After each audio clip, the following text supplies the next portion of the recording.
최고위원 황명필입니다. 여러분이 만약 기소를 당하면 몇 년 동안 재판을 받고 결국 대법원에 가서 무죄를 받았다고 하더라도 여러분의 인생이 절단난다. 윤석열의 이 말은 그가 평생 어떤 식으로 살아왔는지 보여줍니다. 그리고 조국 혁신당에는 윤석열 검찰이 인생을 절단내려고 했던 사람들이 있습니다. 조국, 이규원, 차규근, 이광철. 공무원으로서 자신이 해야 할 일을 사심없이 했기 때문에 박해받은 사람들. 조국 전 대표는 그 칼날을 피하지 못했지만 나머지 세 사람은 이겨냈습니다. 그리고 어제 이규원 전략위원장에 대한 별도 재판에서도 그가 옳았음이 밝혀졌습니다. 조직이 덮으려던 일을 올바름의 잣대로 처리하여 받은 박해. 정의로운 검사 이규원과 자랑스러운 가장을 가진 그 가족의 노고에 경의를 표합니다. 우리는 이 세 사람과 함께 조국 전 대표의 목까지 싸워서 검찰을 본연의 위치로 돌려놓을 것입니다. 승진과 출세를 위해 기획 수사와 기소를 두려움 없이 하는 검찰을 개혁하지 않으면 모두가 눈치를 보게 되고 국가 시스템이 제대로 돌아갈 수가 없게 됩니다. 조국 혁신당은 반드시 해야 할 이 개혁을 이번에야말로 더불어민주당과 함께 완수할 것으로 믿고 있습니다. 그런데 한 가지 아쉬운 점이 있습니다. 저는 오랫동안 민주당에서 헌신했습니다.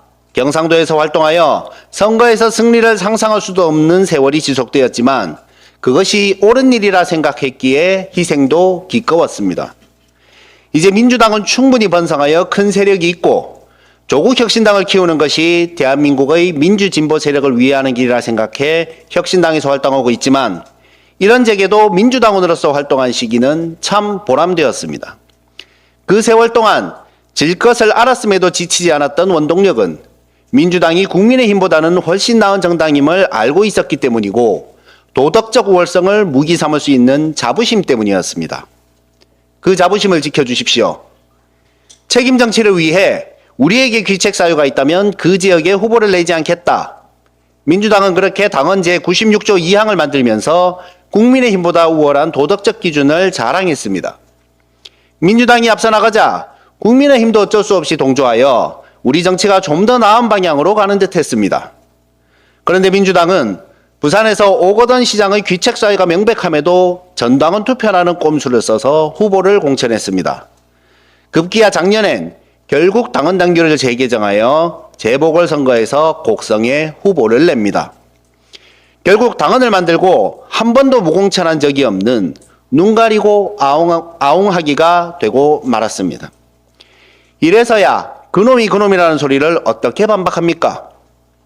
오히려 국민의힘은 민주당을 따라 무공천을 약속한 후 그 약속을 지켰습니다. 2024년 4월 대전 중구청장 보궐선거에서 후보를 내지 않았고 이번 구로구청장 선거에도 후보를 내지 않기로 했습니다. 민주당은 이번 담양 선거에도 후보를 낼 것입니까? 여전히 애정을 가지고 있는 민주당에 대해 오랜 세월 헌신한 노력을 담보로 조심스레 말씀드립니다. 내란 세력, 후한무치, 없어져야 할 정당인 국민의힘보다 못하다는 소리를 듣게 하지 말아 주십시오. 험지의 당원들이 수십 년 세월 동안 가져온 자부심을 무너뜨리지 말아 주십시오. 담양에서의 선거에서 조국 혁신당이 이익을 얻고자 해서가 아니라 민주진보 세력의 맏형인 더불어민주당이 극우 수구 세력보다 도덕적으로 우월해야 앞으로의 지난한 싸움을 함께 이겨갈 수 있다고 생각해서 드리는 말씀입니다. 또한 이 고민은 경우에 따라 우리 조국 혁신당이 민주당 후보를 위해 선거운동을 해야 하기도 할 것이라서 더욱 필요합니다.